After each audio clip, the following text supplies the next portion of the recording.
الحمد لله رب العالمين وصلى الله وسلم على نبينا Muhammad وعلى آله وصحبه أجمعين. Today is just, inshallah, a quick one, wrapping up the introduction that we have already taken. The introduction we have taken, we have talked about the reason we chose to study this book. And we talked about, for example, قابلية المحل, we talked about emptying our cups, etc. After that, we moved on some benefits in regard to the book itself. There's just a few benefits that we just want to finish talking about before going into the actual book, where we'll start to talk about the first event that's generally talked about across all of the books of Seerah. From the benefits we mentioned is that the Seerah is a miracle in and of itself. Fine. Likewise, we mentioned that studying the topic of the fiqh of the seerah and that which is taken from it, a person increases in iman, and we mentioned the reason why this actually is, the reason why a person actually increases in his essence of iman. Inshallah, it actually increases. We mentioned it being practical application of the sunnah al-qawliya, the sunnah which was conveyed in speech. Likewise, we mentioned that it is an application of the speech of Allah Azza wa Jal, an application of the Quran, and we mentioned the statement of Aisha in regards to this, where she described the character of the Prophet Sallallahu Alaihi Wasallam. And we mentioned a few more benefits other than that. We left off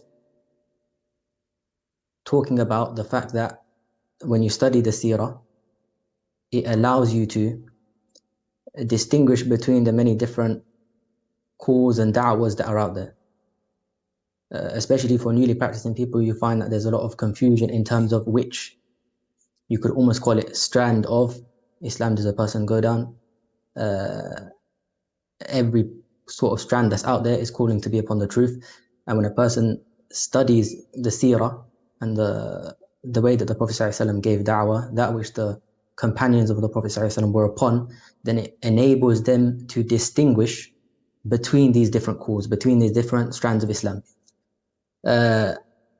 With regard to this, we mentioned a small side benefit, and that side benefit was, and I just want to make sure this is clear for everyone, the side benefit that we mentioned was that from the ill effects of misguidances, or from the ill effects of innovations, or from the ill effects of those type of inhirafat, is that it makes the sunnah look strange. That's the last thing that we ended off talking about, that it makes the sunnah look strange.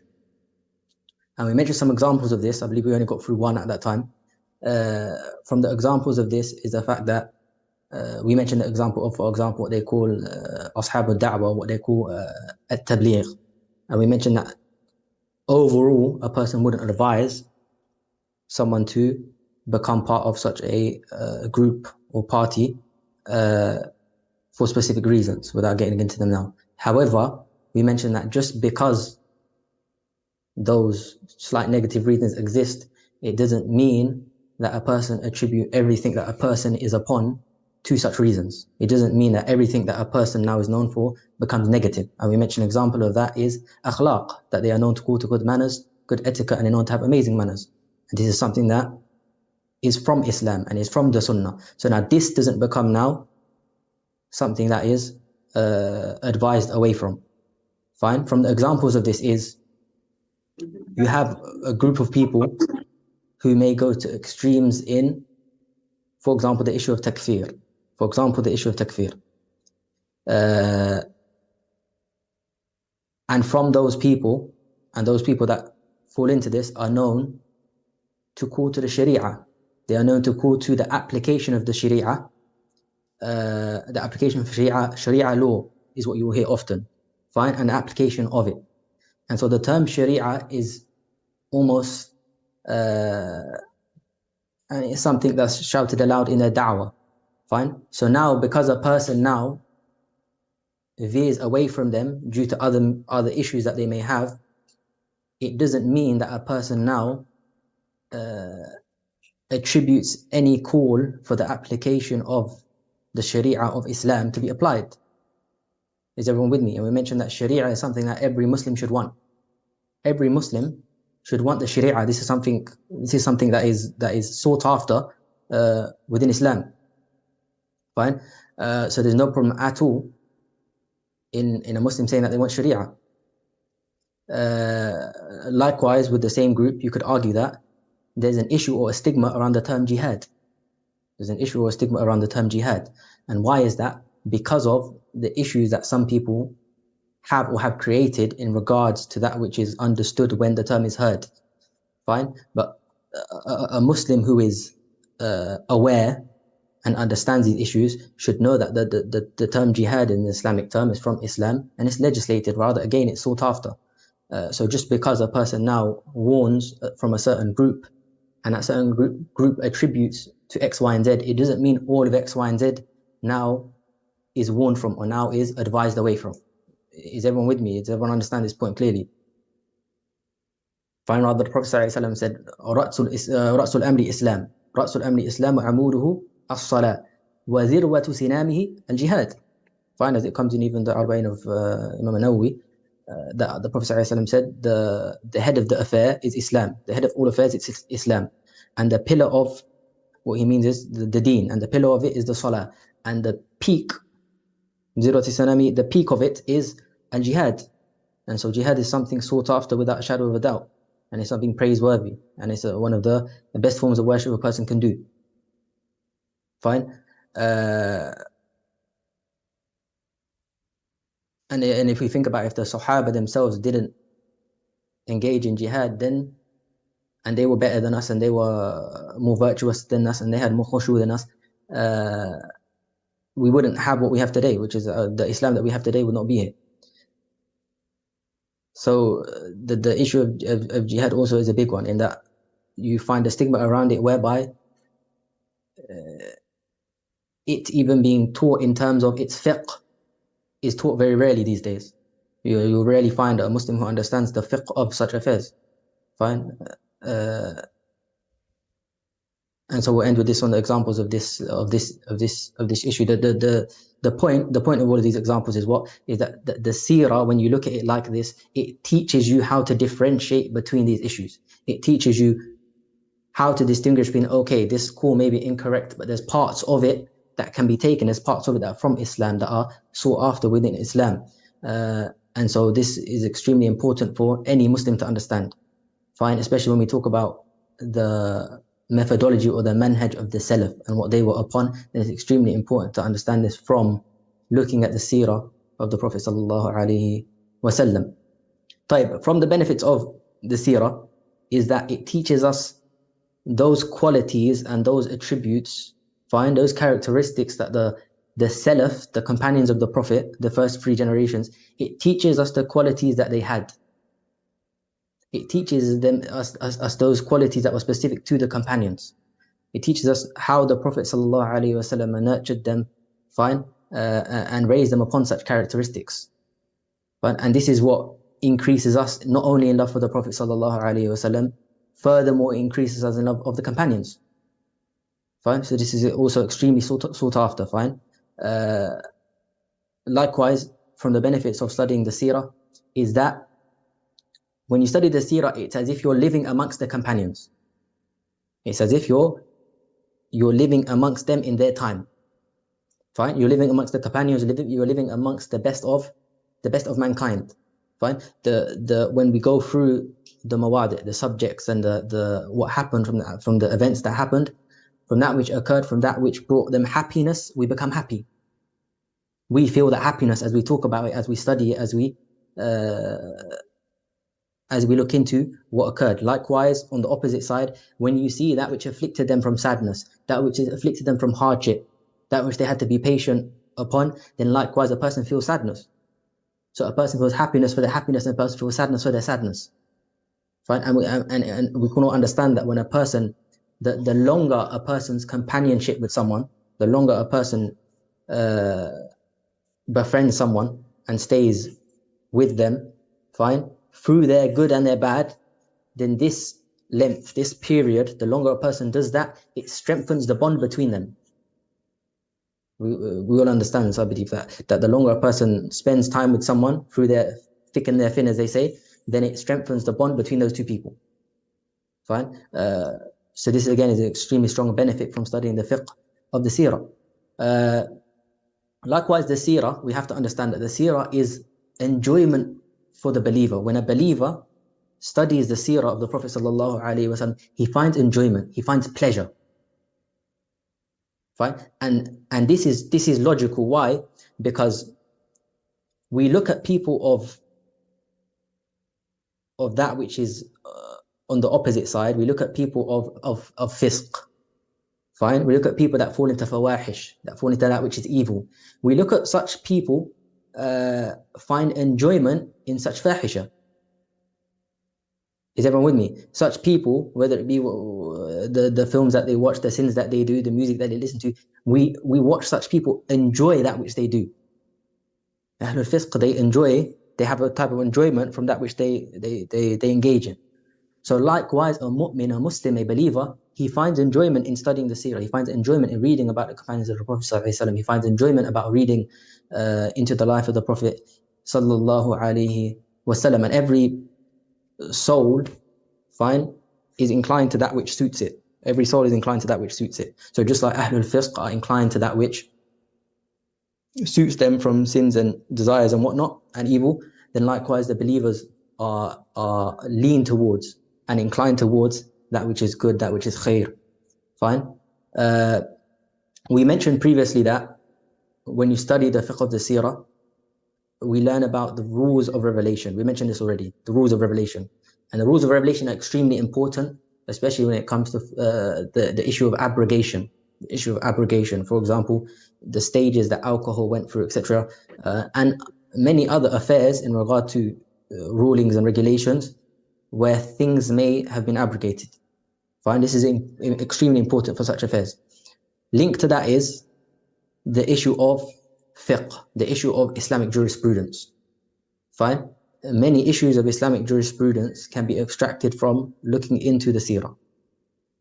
Fine, and this will benefit who? This will benefit Muslims on all levels. This will benefit the murabbi, the one who has children or family members that he wants to nurture upon Islam.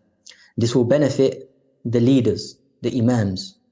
This will benefit the da'i, the one who calls to Islam. This will benefit the lay Muslim. This will benefit even the jundi, even the one who embarks on battle for the sake of Islam, for the sake of Allah. So every Muslim in every segment of society can benefit from looking into the seerah when it comes to the fiqh, the jurisprudence side of things. Fine. Lastly, when a person understands the nobility of the Prophet ﷺ, because when you look into the seerah, we're going to read certain events, we're going to read certain things that occurred which indicate, rather prove to us how the Prophet ﷺ, how Allah protected him. He protected him from falling into certain things. He protected him from lowly manners. The Prophet ﷺ was never known, ever, for lowly manners. Fine. So these type of things that Allah protected him from, the harms that Allah protected him from throughout his life, sallallahu alaihi wasallam, we will see evidences of this throughout what we read. Fine. So again, this is extremely important. The last benefit, and bear in mind these benefits that we're mentioning, these benefits are not limited. These are just a selection of benefits that we believe are important, that we should have in mind. And this is why we wanted to finish talking about the benefits before going into straight into the book, because it's important for us to have these benefits in mind. When we now engage in the book and we now go through each day, for example, we're going to try and take one event, fine, and the benefits from such event, fine. When we go into this, when we start, we want to have these benefits in mind. We want to have these in our intention, that this is what we hope to benefit from looking into such things, fine. The last of the benefits I want to mention is that when we look at the events during the life of the Prophet ﷺ, one of the greatest things that a person benefits is understanding the knowledge of that which leads, the wasa'il, the means to victory, and the reasons why we may suffer defeat. I'm talking as a ummah, as an Islamic ummah. The reasons, that which leads us to success as a nation of Islam and as a Muslim ummah, and again, that which can be the reason why we why we fall short. Fine, why we face defeat, whichever part of society that might be. Fine. From the examples of that is one of the biggest examples we're going to find when we come to it, which explains to us some of the reasons why Muslims might face defeat, might face weakness, is the story of Uhud. When we look into the story of Uhud and the battle of Uhud and that which took place and the defeat that took place, this teaches us a lot regarding this. Fine. And so that's just one example, and as we go into the book, inshallah, we will see plenty more. طيب. After talking about the benefits of studying this book, fine, which inshallah will start the first event next week, bi'idhnillah, there's a very important point that has to be made clear. An extremely important point that has to be made clear. Fine. Some of us may be aware and some of us may not be aware. The issue of seerah, some people find it a sticky one because they don't understand this concept. This is why I want us to pay attention to this. Imam Ahmed made a very famous statement. Imam Ahmed, who is the Imam of the Hanbali school of thought, Imam Ahmed ibn Hanbal, he made a very famous statement where he said, ثَلَاثَةٌ لَيْسَ لَهَا أَصْلٌ. He said there's three matters in which there's no foundation for it. He said tafsir, exegesis of the Quran. He said malahim, and he said maghazi. And what it means by maghazi is battles of the Prophet sallallahu alaihi wasallam, or what comes under this is seerah. Is everyone with me? What Imam Ahmed means by this is that when it comes to these three subjects, there's not many, or there are found within such sciences, weak ahadith. Imam Ahmed says if there's three things in which there's no asl, there's no foundation for them. What he means by this is that within such sciences there are found narrations and chains of narration which are weak according to scholars of hadith. Fine? They're weak according to scholars of hadith. So because of this, some people have an issue when it comes to the issue of seerah. How can I study certain topics of seerah when there's found within it that which is weak? To explain this issue, we have to understand that when we say weak here, when a person says weak, and the statement that Imam Ahmed made is regarding weak according to a certain group of scholars, weak according to scholars of a certain science, weak according to hadith scholars, weak according to hadith scholars. Fine? That's number one. Number two is that the narrations not being up to the standard of hadith scholars, fine, does not necessitate that narrations are false. Does not necessitate, for example, that they're fabricated. Does everyone understand the issue? This is a very important issue now, fine? And so you see people offer, for example, the authentic seerah or the sahih seerah. Fine? A person has to understand this issue very well. That first of all, we're talking about the condition. Imam Ahmed is talking about the conditions of hadith scholars. Second of all, just because something doesn't meet the conditions of a hadith scholar does not necessitate it's not true. Fine? It just means it hasn't reached that high level of conditions that hadith scholars have laid out.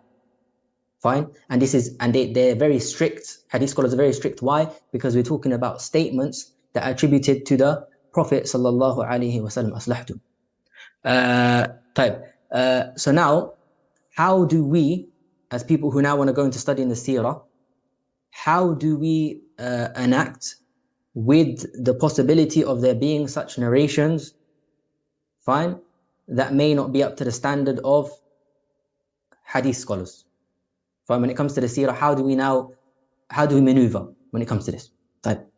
It's important for us to know that there's two paths that we have. The first of those paths is the path of, as we mentioned already, the hadith scholars, the muhaddithun. Fine, that's one path that we have.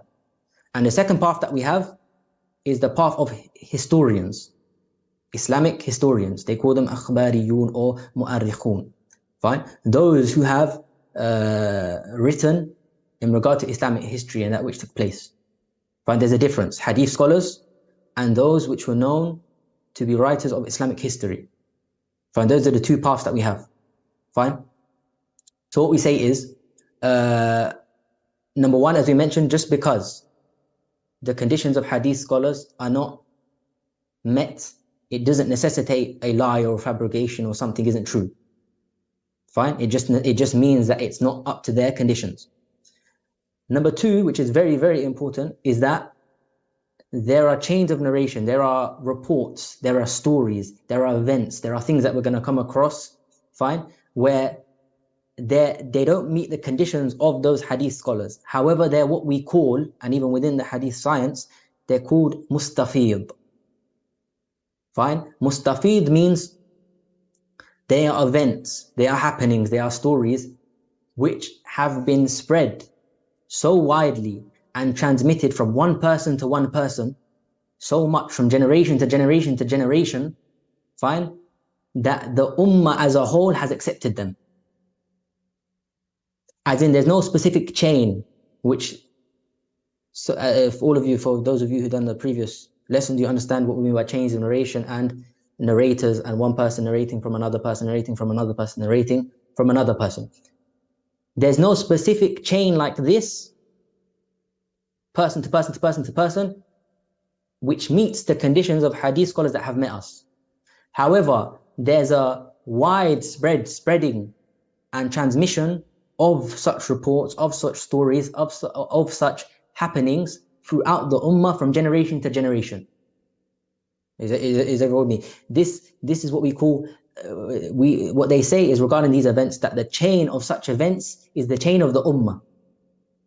The chain of such events, we don't have a specific chain which mentions these specific people which we have reports on, and we know how their memory was, and we know how they preserved that which the riwayats, that information that they took, and how they passed it on, etc., etc., etc., and what the hadith scholars said about them, and then they said that the chain is authentic. We don't have this exact thing, but what we have is what we call the chain of the ummah, the chain of the entire ummah of Islam.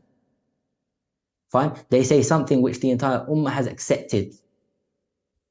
Fine? So that's important to note as well.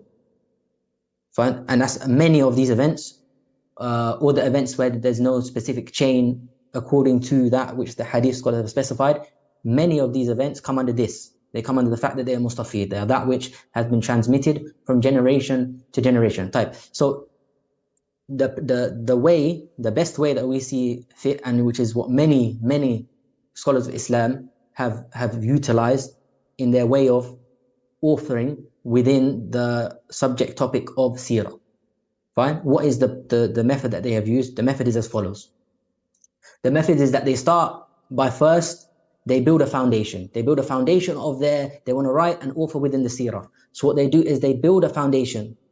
They lay a foundation, and that foundation of their Seerah is solely built by using that which is authentic, even according to the hadith scholars. So we build a foundation in which all of that which we mention, all of those events that we mention, we have authentic chains of narration and transmissions that everyone agrees upon. That the historians and likewise the hadith scholars, everyone agrees upon, everyone's happy with them. We build a foundation of events like this. Fine? Now what we'll find is that if we do this, imagine a timeline from the birth of the Prophet ﷺ up until the death of the Prophet ﷺ. If we do this with that which is completely authentic and agreed upon by all, for example, hadith scholars, and of course, if it's accepted by hadith scholars, it will be accepted by historians. If we do this, the issue we face is you're going to have small gaps throughout that timeline, throughout that historic timeline. Fine, there's going to be small gaps in which we have nothing to fill it. If anyone doesn't understand, please ask, and we'll try and simplify it. Fine. So this is what we're going to do. We're going to build an authentic timeline of the life of the Prophet ﷺ. The problem is we're going to have small little gaps in which we don't have anything up to that same standard to fill it. That which is of the same standard is going to be small gaps. Fine. And so this is a problem. This is an issue now. Why is it an issue? The reason it's an issue in terms of those who want to author in the Seerah We now want to author in the seerah. We want to write a timeline. The issue for us now is, for those who want to do that, those scholars, is that we want to know the entire context. We want to know the entire context from start to finish. So when we have these small gaps, we lose context. The chain of events that happen, we lose that because there'll be broken links. Right? So what do we do? How do we rectify such an issue? Right? The way we rectify the issue of these small gaps is we move on to, so now we come a level down. We built a foundation with that which everyone agrees upon. After that, the small gaps that we have, we're going to go a level down in terms of conditions. We're going to say, okay, we can't meet the conditions of hadith scholars, but we can go a level down to that which is next most authentic, that which is the next level of authenticity. Fine? And so we're going to go to the historians. We're going to go to the historians. Fine? The relied upon historians, not just any historian. We're going to go to the relied upon historians, which have the next most authentic reports, narrations, stories of events. Fine? We're now going to put forward the strongest, and then the strongest, and then the strongest. So we're going to start with the strongest, and then if you can't find something, then you go again. Then you go to the next level of authenticity, etc. Fine? When we say this, we don't mean now, when we say that we're going to come down from the conditions of hadith scholars, we do not mean by this we're going to take anything. We're going to take everything that's weak, fabricated, anything. No. What did we say? We said next most authentic. The next highest level. All it did is not meet the hadith scholars' conditions. It doesn't mean it's a low, it's still a high level of authenticity. Fine? It doesn't mean we allow very weak narrations and fabrications, etc. Fine? So we're going to go one level down. And so we come to all of these events in which we have slight gaps, fine? And we fill that with that which is with the historians, fine? Bear in mind that from the most relied upon writers or historians is the Seerah of Abu Ishaq, or the most widespread one that's used, Ibn Hisham, Seerah of someone called Ibn Hisham. If someone's not following here, it's just a quick point, fine?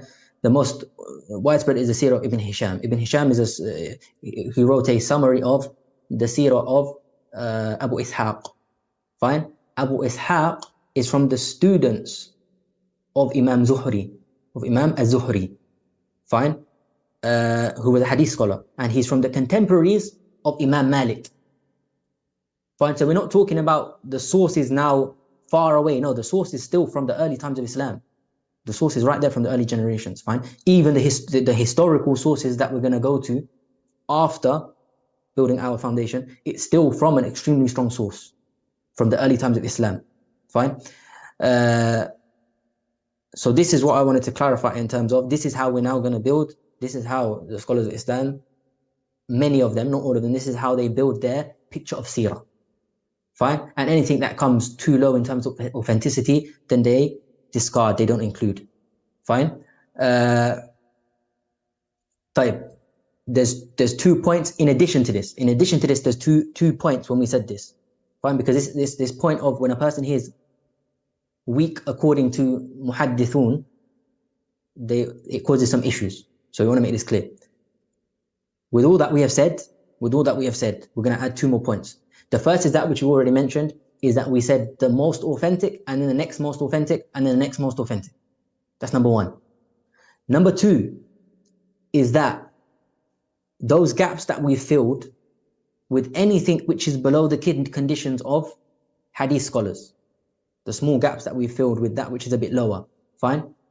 We don't look at those events and take anything in terms of jurisprudence. We don't take any rulings. We don't take any regulations away from those gaps. That which we filled, we don't use those narrations that we now filled, we used as fillers. We don't take any rulings from them. So whether they be in Islamic jurisprudence, we don't take any aspects of belief from them. We only take belief and rulings and regulations from that which is authentic according to the regulation, the conditions of and stipulations of hadith scholars. So this is very important now. We're not taking any aqidah, we're not taking any fiqh, anything that's related to sharia. The only reason, the sole reason we have used these narrations, which are a bit lower, and we mentioned that even they're still high, but the only reason we've put those in those gaps, we've used them is why? Solely context and meaning, the overall meaning, the summarized meaning, the summarized context, so that we can string together the affairs with an overall picture, string together the events that happened during the life of the Prophet sallallahu alaihi wasallam with an overall image in our minds. Is everyone with me? The only thing we care about here is the chain of history, the chain and the timeline, the historical timeline.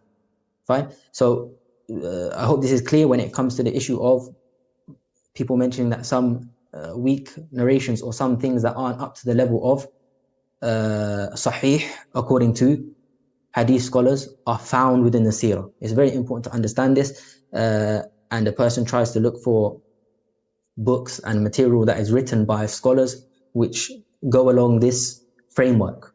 Fine. And likewise, you do have scholars who discard anything less. They have books called Sahih al-Seerah where they only put the first type that we mentioned from the hadith scholars. However, you will find, as we said, that these books are very small in size, and likewise, many events are missed out. Many events are missed out, and you find many gaps within the timeline of the Prophet, the life of the Prophet ﷺ. And so a person might find it difficult to picture. As we said, the reason we chose this framework is why? For context. So a person you can read these books, however, they might give some difficulty in terms of picturing the overall history that took place. We're going to end it here because the time's about to run out. We tried to keep the lessons brief. We're talking 40 to 45 minutes. Fine. The reason being, we don't want to overload. Everyone's of different levels. Fine. So the goal, inshallah, next week when we start, bi'idhnillah, we take one event, if we can, of the Prophet of the Seerah, and then we take the benefits that are connected to such events. Fine. If there's any questions, فليتفضل, feel free. If there's anything that's not understood, if the time does run out, then feel free to send me a question privately, bi'idhnillah, and I will respond. Any questions, guys?